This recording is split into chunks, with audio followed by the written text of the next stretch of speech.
ছেলের তরফদারি করতে আসা অনির্বাণের মাকে উচিত জবাব দিল রাই। হ্যাঁ বন্ধুরা, ভিডিওতে লাইকটি দেখতে থাকুন। রাইয়ের কাছে হাত জোর করে অনুরোধ করতে থাকে অনির্বাণের মা, আর বলতে থাকি যে রাই তুমি প্লিজ আর একটা সুযোগ দাও আমার ছেলেকে, তুমি প্লিজ আমাদের বাড়িতে ফিরে আসো। অনির্বাণ তোমাকে ছাড়া অসম্পূর্ণ, ও তোমাকে ছাড়া বাঁচবে না। ও দিনের পর দিন এই চার দেওয়ালের মধ্যে নিজেকে অন্ধকার ঘরে বন্দি করে রাখে। ও আমাদের সাথে ভালো মতন আগের মতন কথাও বলে না। তুমি তো খুব ভালো করে জানো যে অনির্বাণ কতটা চনমনে ছিল, কিন্তু ও এখন এমন পর্যায়ে চলে গিয়েছে যে ও একবারে ডিপ্রেশনে চলে গিয়েছে। তাই আমি মা হয়ে আমার ছেলের এই যন্ত্রণাটা সহ্য করতে পারছি না। তাই আমি তোমার কাছে হাত জোর করে অনুরোধ করছি, তুমি প্লিজ আমাদের বাড়িতে আরও একবার ফিরে আসো। হ্যাঁ, আমি মানছি যে আমি একটা সময় তোমাকে পছন্দ করতাম না, কিন্তু এখন আমি ধীরে ধীরে আমার ভুলটা শুধরে নেওয়ার চেষ্টা করছি। আমি বুঝতে পেরেছি যে আমার অনির্বাণের জন্য তুমি সবথেকে বেশি যোগ্য।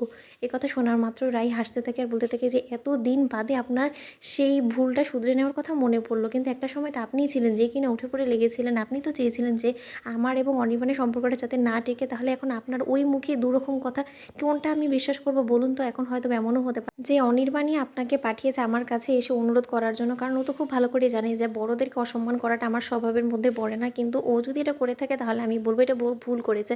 আপনি মা হয়ে আপনার ছেলের সকল অন্যায় ঢাকা দেওয়ার জন্য যদি এখন আমার কাছে এসে আপনি এরকম অন্যায় আবদার করে বসেন, তাহলে সেই অন্যায়টা যে আমি মেনে নেব সেরকমটা তো নয়, তাই না? এই কথা শোনা মাত্র অনির্বাণের মা বলতে থাকে যে তার মানে যে তুমি এখনও পর্যন্ত মন থেকে আমাদেরকে ক্ষমা করতে পারোনি, সেটা তোমার কথায় স্পষ্ট বোঝা যাচ্ছে। রাই তখন বলতে থাকে যে স্পষ্ট যখন বুঝিয়ে গিয়েছেন তাহলে এখনও দাঁড়িয়ে আছেন কেন বলুন তো? আমার তো অফিসের সময় পেরিয়ে যাচ্ছে, আমাকে ঠিক টাইমে ওখানে পৌঁছতে হবে। আপনি কেন বুঝতে চাইছেন না বলুন তো? আপনি এই মিছি আমার কাছে এসে এরকম করে হাত জোর করে অনুরোধ করে উল্টো গোটা রাস্তার সকলের মাঝখানে আমাকে অপ্রস্তুত করে ফেলছেন কেন বলুন তো? আপনি কি চান? তখন এই কথা বলা আমার অনির্বাণের মা বলতে থাকে যে থাক, আমি আর কোনোদিনও তোমার কাছে এসে এরকমভাবে আবদার করবো না।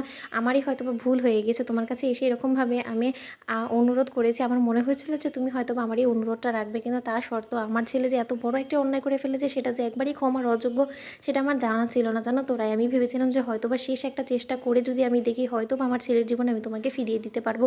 তখন এই কথা বলা মাত্র রাই বলতে থাকে যে হয়তো বা যদি আপনার ছেলের ভুলগুলো অন্যায়গুলো একটু কম হতো না, তাহলে হয়তো বা আমি এই কথার উপরে একবার হলেও ভাবার সময় নিতাম। কিন্তু আমার মনে হয় না যে আমার এই বিষয়ে ভাবনা চিন্তা করে আর কোনো লাভ হবে। তাই আমি অনির্বাণকে স্পষ্ট বলে দিয়েছি যে আমাদের দুজনের মধ্যে এখন আর কোনো কিছুই নতুন করে শুরু করার দরকার নেই। আর তার জন্যই আমি ভেবেছি যে আমাদের দুজনের আলাদা হয়ে যাওয়াটাই বেটার। এটা আপনাদের পরিবারের জন্য ভালো আর আমার পরিবারের জন্যও ভালো। আচ্ছা, আপনি তো আমাকে কোনোদিনও পছন্দ করতেন না, তাই না? তাহলে এখন আপনি আমাকে জোর করে পছন্দ করতে যাবেনই বা কেন বলুন তো? আপনি বরঞ্চ একটা কাজ করুন, আপনি দেখুন যে আপনার ছেলের এক্স ওয়াইফকে আপনি আবারও অনির্বাণের জীবনে ফিরিয়ে আনতে পারেন কিনা। কারণ ওই এক্স ওয়াইফকে আমাকে যখন আপনি ক্ষমা করতে পেরেছেন, তাহলে অবশ্যই আপনি কোয়েলকেও ক্ষমা করতে পারবেন এক না একদিন। আপনি একটা চেষ্টা করেই দেখুন না। কথা শোনা মাত্র অনির্বাণের মা বলতে থাকে থাক রাই, তুমি গা এড়িয়ে চলার চেষ্টা করছো, আমি বুঝতে পেরেছি। তো বন্ধুরা, ভিডিওটি ভালো লেগে থাকলে লাইক, শেয়ার করে সাবস্ক্রাইব করতে ভুলো না।